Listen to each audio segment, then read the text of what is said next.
Funcionou.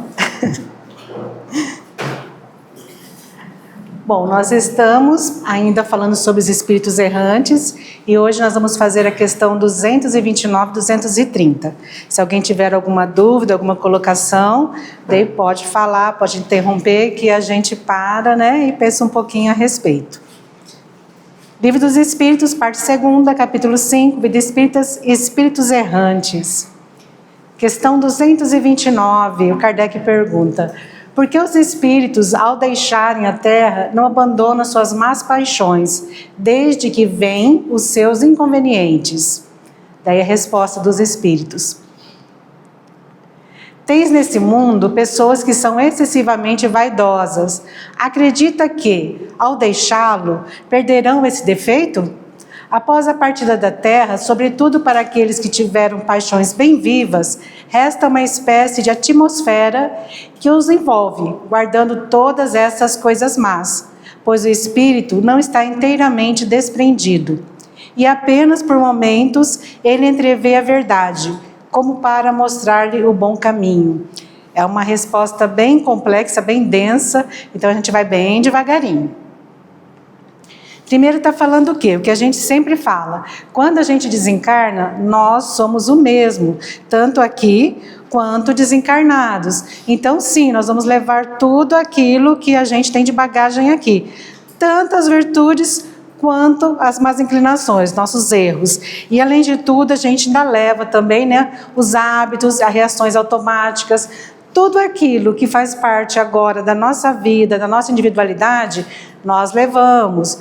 Valores e crenças, necessidades afetivas não resolvidas, apego à identidade terrena, ou seja, se nós somos muito apegados, né, ao nosso status, ao nosso corpo, à nossa família, ao local onde nós estamos, isso é o mínimo, tá, do apego. E as necessidades afetivas não resolvidas, ou seja, tem pessoas que realmente ficam rebeldes demais depois que desencarna, nem é por uma razão ruim, é pelo apego àquelas pessoas que elas deixaram, por amor, principalmente a filhos, né, a companheiros, a pai, mãe. Então nós levamos isso também, essas necessidades afetivas. Então, quando nós desencarnamos, nós não nos transformamos. Daí fala que a morte não transforma o espírito, apenas revela quem ele é.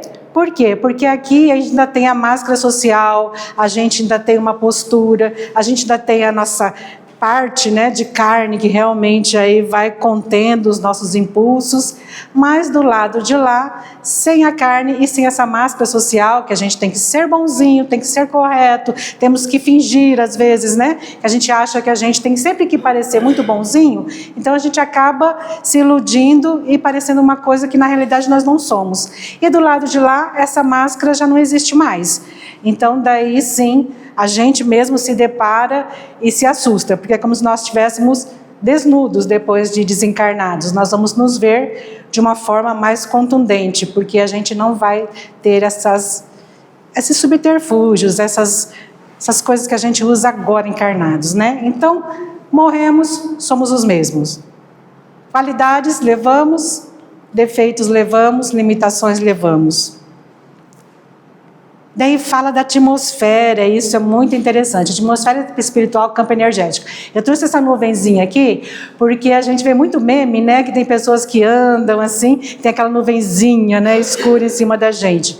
Só que essa atmosfera aqui, na verdade, é pior do que isso. Essa nuvenzinha não fica em cima da nossa cabeça. Essa nuvenzinha fica dentro de nós, expande ao nosso redor, transformando essa atmosfera realmente que nos acompanha.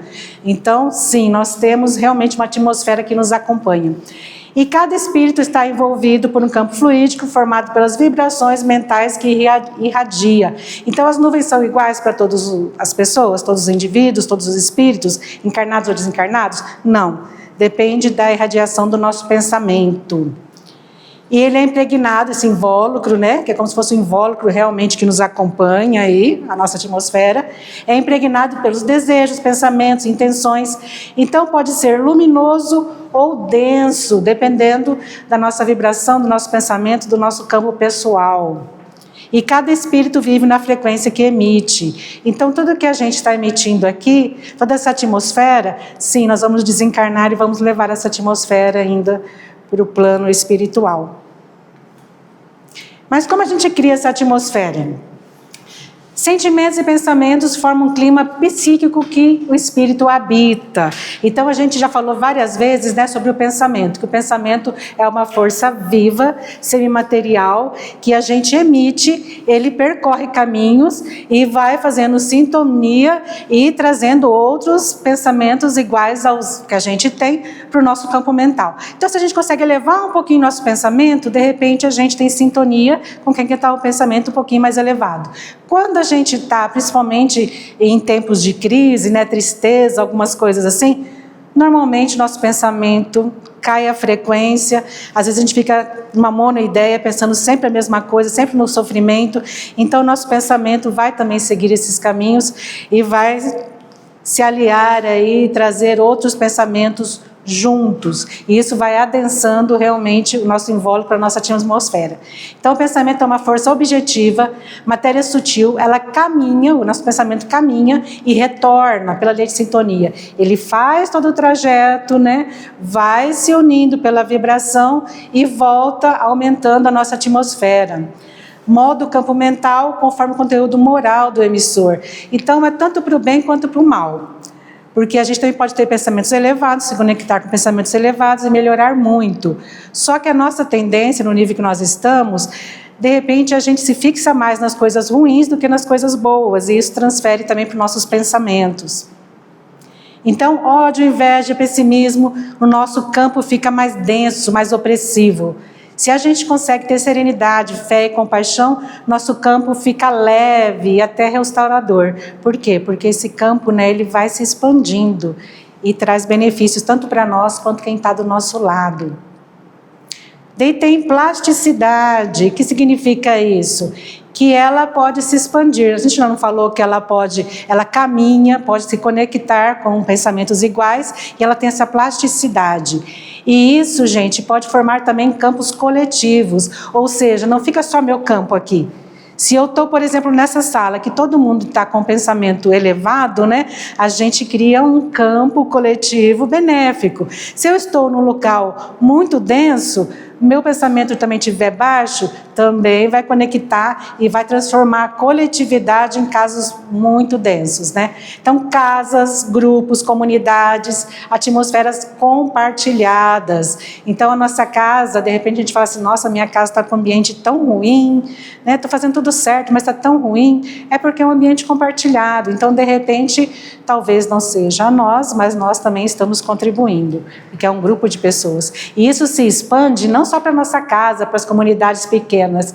Quando a gente está, por exemplo, em época de guerra, né, mesmo que seja em outro país, em outro local, esse ambiente também, porque agora a gente também tem muito acesso, né, através da mídia, da internet e tudo, então vai impregnando também esse pensamento denso, de guerra, de sofrimento. Então a gente começa a ter o globo terrestre, a Terra começa a ficar também muito densa, uma atmosfera muito densa. E a gente viu isso principalmente na época de pandemia, além das guerras que estão acontecendo até agora, mas na época de pandemia era muito, né, a gente sentia a densidade da atmosfera. Tinha época que a gente falava assim, nossa, está difícil até a gente respirar, porque a gente sente fisicamente mesmo, assim, nossa, está difícil respirar. Por quê? Porque era um pensamento muito carregado, um pensamento de milhares de pessoas, de medo, de morte, de luto. Então foi uma época que a atmosfera estava muito densa. Então essa plasticidade significa isso, que pode expandir tanto para o bem quanto para o mal. Então ambientes elevados têm a parte boa, prece, arte, caridade, são focos de luz.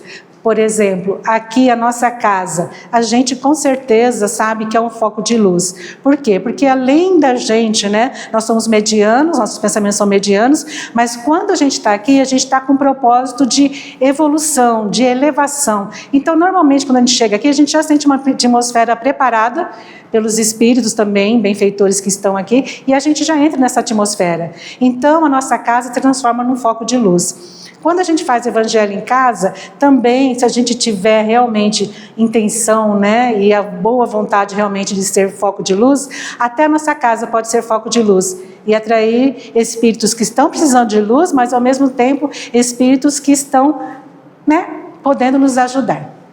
E o contrário também, a gente sabe muito bem o que acontece. Ambientes degradados, vício, discórdia, ciúme, nuvens magnéticas de perturbação. Às vezes a gente vê muito isso em alguns ambientes hospitalares, em alguns ambientes em penitenciária, porque é um conjunto realmente de pensamentos densos. Não são porque todas as pessoas que estão lá são espíritos inferiores, não, mas é por causa do ambiente que é difícil ter um pensamento elevado quando a gente está sendo, submetido a uma violência, a algum cerceamento.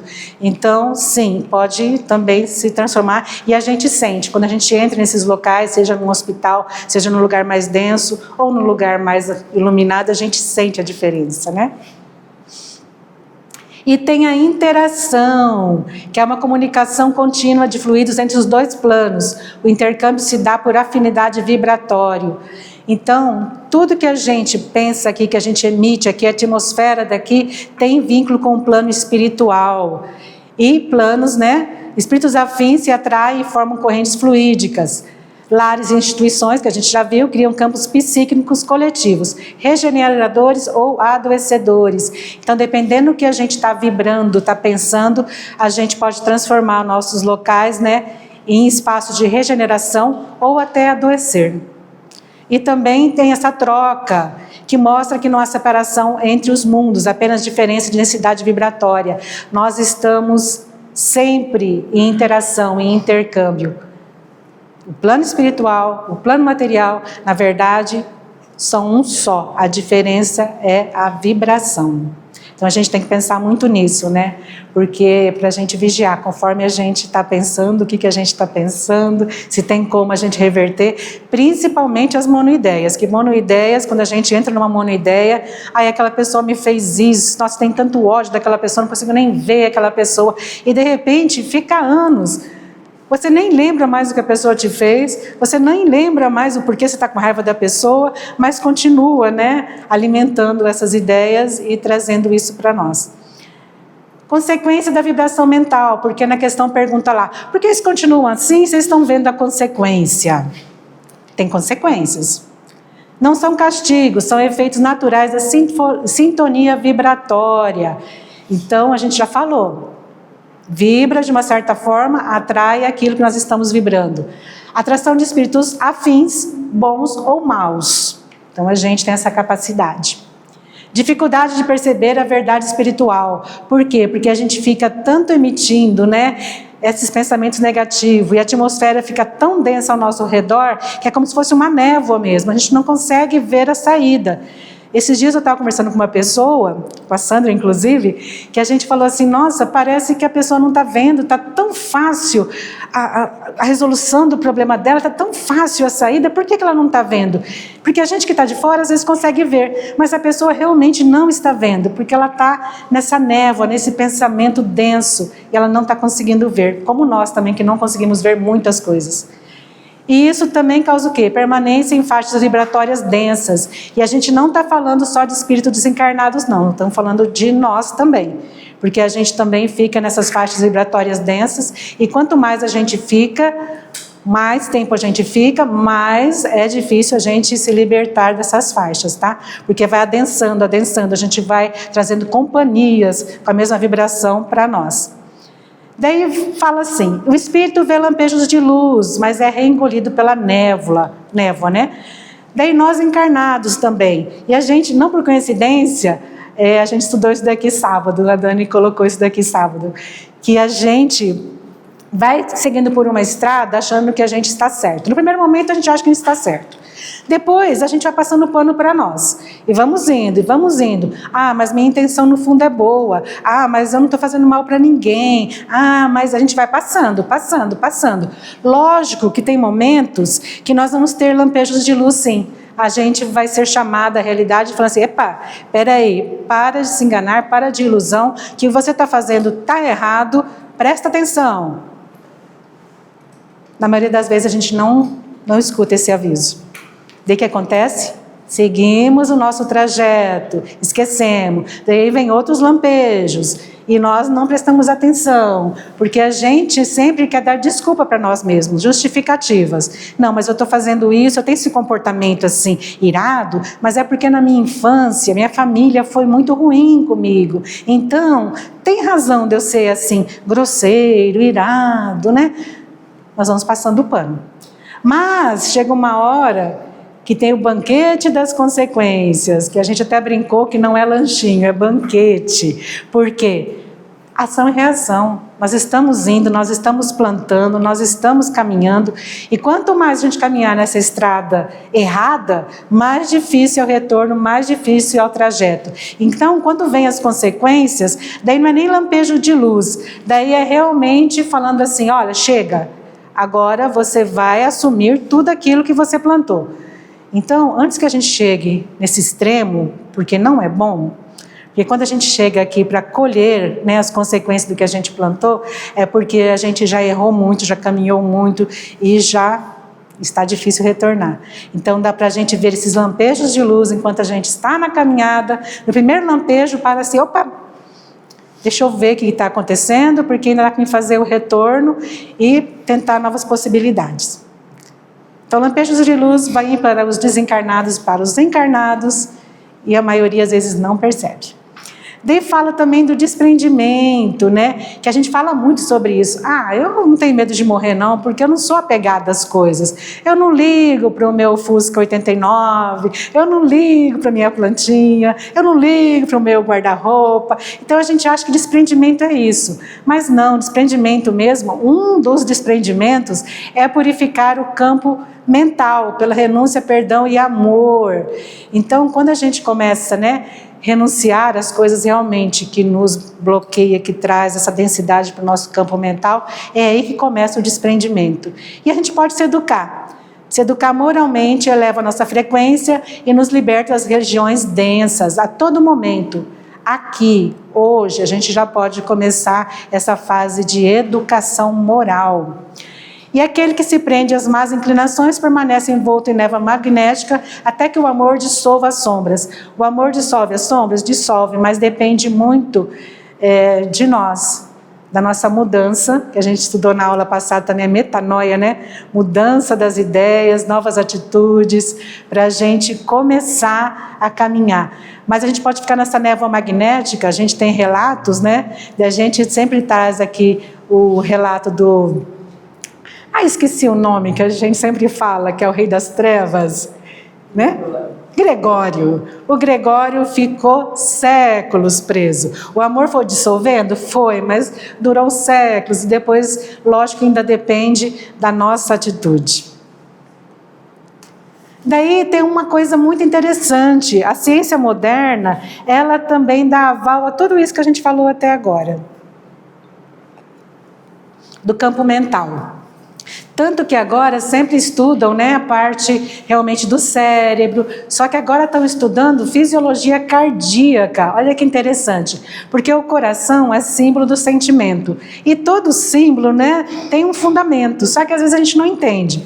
Mas agora estão fazendo testes que confirmam que o coração gera um campo eletromagnético 60 vezes mais forte que o cérebro. E ele muda conforme o nosso estado emocional. Quando está com raiva, a gente está com raiva, daí esse campo se transforma em caos. Quando a gente está melhor, é coerente. E esse campo pode ser detectado até 3 metros de distância. Já pensou? Está sendo já estudado isso, a neurociência, a fisiologia cardíaca. Já está percebendo que o nosso coração tem esse campo que pode ser medido, sentido a 3 metros de distância, e também ele influencia, lógico, as outras partes do corpo, como o cérebro e todo o nosso sistema. E esse mais antigo aqui, psiconeuroimunologia, já fala, e a gente está cansado de saber que emoções elevadas ajudam a nossa imunidade e emoções destrutivas desorganizam o nosso metabolismo. Então, moral e saúde vibram no mesmo compasso. Então, quando a gente fala assim, vou cuidar só da minha saúde, deixa a minha parte espiritual, deixa a minha parte moral, a gente está cometendo um erro, porque é um conjunto, eles têm que vibrar na mesma sintonia, no mesmo compasso. E a ciência mede em hertz e o Espiritismo descreve como fluidos e vibrações mentais, mas está falando da mesma coisa, campo magnético, campo mental que a gente está colocando em torno de nós. Daí tem alguns princípios, né, para a gente pensar como a gente pode fortalecer isso. Primeiro, a vontade concentrada e direção clara. Já tem no livro lá, né, Pensamento e Vida, que a vontade é o gerente esclarecido, ele que vai nos coordenar, vai nos instruir, vai nos orientar. Então, gente, a vontade, sim, está na nossa mão. Tanto que a gente vê que quando a pessoa está depressiva, qual a primeira coisa que ela perde? A vontade. Então, a vontade é uma ferramenta preciosa, poderosa, para a gente começar a fortalecer nosso campo moral. Emoções elevadas, não são nem emoções, são sentimentos, né? Que emoções é mais orgânicas, sentimentos. Amor, compaixão, coerência fisiológica. Ou seja, às vezes a gente acha assim, que está com um sentimento tão nobre, né?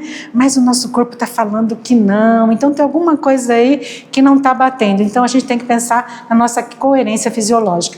Pureza moral, a gente não vai chegar nesse patamar, nessa encarnação por enquanto, mas nada impede que a gente vá, né?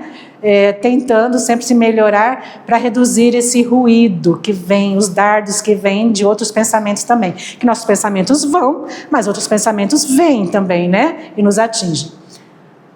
Ambiente harmonioso, isso aqui é uma coisa tão prática e as pessoas ignoram, né? Falam assim, não, mas de repente o ambiente que eu estou não vai influenciar em nada meu campo mental. Influencia sim, gente. Amplia boas vibrações quando o ambiente é harmonioso.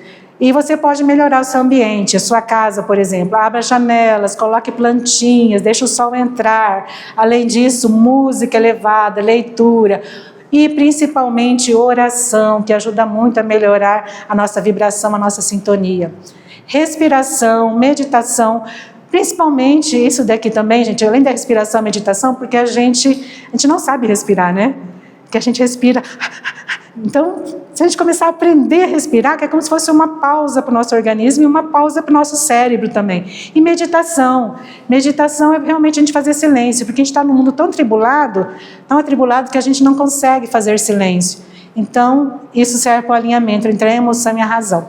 Agora tem os fatores que enfraquecem, a gente já estudou isso também. Distração, a gente até já estudou no livro, né, no sábado, que a principal arma das trevas é realmente nos deixar distraídos. Não é fazer aqueles grandes eventos, né, como exorcista. Não, é uma coisa que a gente não está prestando atenção. Então, estamos distraídos e estamos sendo distraídos. A distração, quando a gente está realmente focando em coisas que nos tiram a atenção, o alerta, a gente está aí abrindo espaço para o nosso campo ser invadido e a gente começar a ter esses pensamentos, né, menos elevados. E ambivalência emocional. Às vezes a gente percebe que de manhã eu estou de um jeito, à tarde estou de outro jeito, e tem coisas que realmente são coisas fisiológicas, coisas que psicológicas têm que ser tratadas, mas em outros casos não, a gente deixa muito assim, ser como se a gente fosse uma esponja. Tudo que vem a gente está absorvendo. Então a gente também tem que prestar atenção nisso. Paixões inferiores, estresse crônico. No mundo que nós estamos, a maioria sofre realmente de estresse. Então a gente tem que fazer esses pequenos respiros. Quando tiver um tempinho, sai para andar, tira o sapato, né? Anda um pouquinho, vai ver um pouquinho de verde, vai numa praça, ouve uma música, tudo isso vai ajudar muito.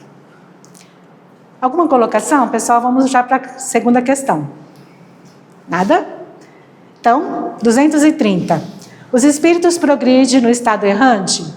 A resposta: pode-se melhorar bastante, sempre de acordo com a sua vontade, aqui vontade de novo, ó, e o seu desejo, mas é na existência corpórea que ele põe em prática as novas ideias adquiridas. Então vamos pensar sobre isso. A gente já viu também na semana passada o que acontece quando a gente está na erraticidade, né? Que a gente viu que a gente revisa, tudo depende do nosso grau de evolução, mas a gente pode revisar a última encarnação, a gente está em contato com espíritos mais adiantados, a gente estuda, e a gente pode até participar do planejamento reencarnatório com mentores. esse planejamento aqui depende também muito do nosso grau de evolução, porque às vezes a gente é reencarnado, né, meio coercitivamente. Então, às vezes a gente não tem lucidez para trabalhar junto com o nosso plano reencarnatório. Mas a gente passa por tudo isso lá. Daí, para que serve a reencarnação, então? A encarnação, que nós estamos agora. Para nós agirmos, sentir, interagir, escolher, e também nós erramos na encarnação, né? Daí a gente desencarna. E o que a gente faz na erraticidade? A gente reflete, avalia, assimila, então a gente aprende muito. Depois a gente reencarna novamente, para a gente aplicar o que foi aprendido e testar nossa força moral, entre outras coisas. Então vamos pensar nesses tópicos. Por que precisamos do corpo? Aqui eu vou falar só alguns itens, tá? Porque tem outras coisas, principalmente a parte fisiológica, biológica, que é muito complexa. Eu não consigo explicar, porque eu ainda não entendi, então a gente vai falar das coisas mais básicas, tá? A gente precisa do corpo, porque a matéria oferece resistência, que a gente já viu, né? Que tem a parte biológica também, a gente sente frio, sede, temos a nossa sexualidade, os nossos desejos, tudo aqui junto com a matéria. Então, nasce o esforço, surge o mérito. Em primeiro lugar, a gente tem esse revestimento denso e a gente tem que lidar com ele. E o corpo também transforma a ideia em ato, porque é aqui que a gente vai colocar as coisas em prática. Arrependimento e reparação, ideal em hábito. Então, a gente sempre coloca, né, um exemplo que já foi trazido aqui várias vezes. Quando a gente está na erraticidade, a gente aprende a receita do bolo. Aqui a gente tem que fazer o bolo para ver se realmente dá certo. Então, é mais ou menos isso. Então, o nosso corpo, laboratório moral, porque fora da matéria o espírito raciocina e na matéria ele vive, vivencia. E sofre também as pressões emocionais, né? Convivência e consequências tornam o aprendizado real. A convivência aqui, às vezes é a parte mais dolorida, mas é essencial mesmo para ajudar a gente a evoluir. Então, essas pressões emocionais, né? Conviver com pessoas que realmente a gente não tem muita afinidade, a gente precisa.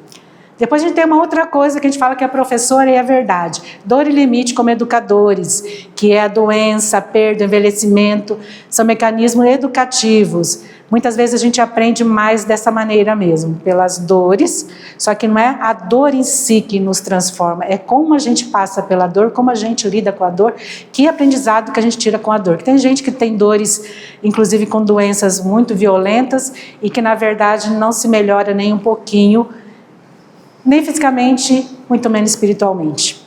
E envelhecimento também é um limite, porque a gente tem que lidar com essa porção de tempo que não nos pertence, mas que nos cabe para nos melhorarmos, né? É limitado.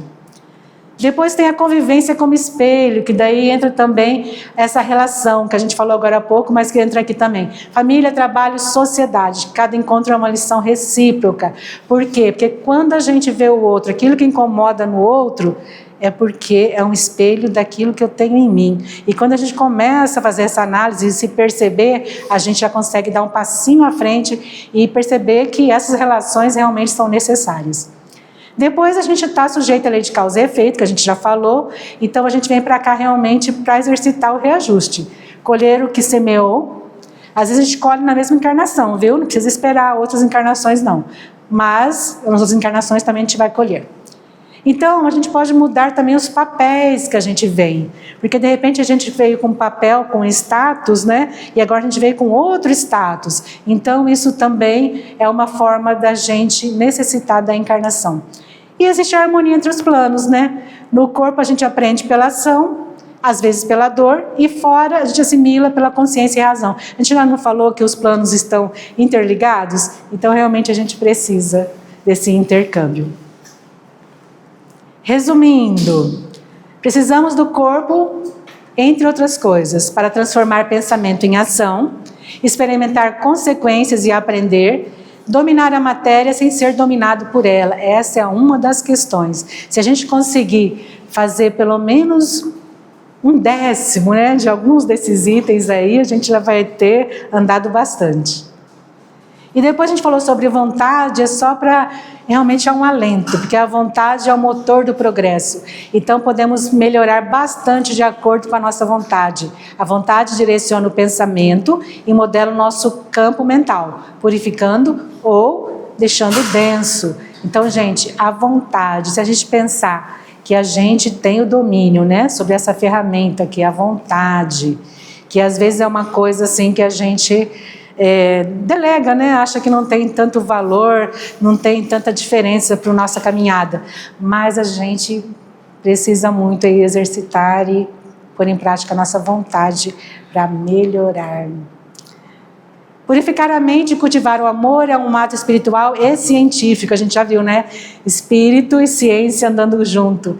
É aprender a vibrar em sintonia com a harmonia divina que sustenta o cosmos. Então, realmente, tudo é uma sintonia. E a gente está bem quando a gente consegue, né, ficar na mesma sintonia, na mesma vibração dessa sintonia. É fácil? Não, é dificílimo. Tem dias, principalmente, que a gente está só o caos mesmo, totalmente desequilibrado e não consegue nenhuma harmonia e nenhuma questão da nossa vida. Mas a gente tem capacidade, sim, de com o tempo, com a vontade, com a nossa caminhada, conseguir ir melhorando a nossa vibração. Alguma colocação, pessoal? Não? Então, vou passar para Dani. Obrigada, Dani. Obrigada, gente.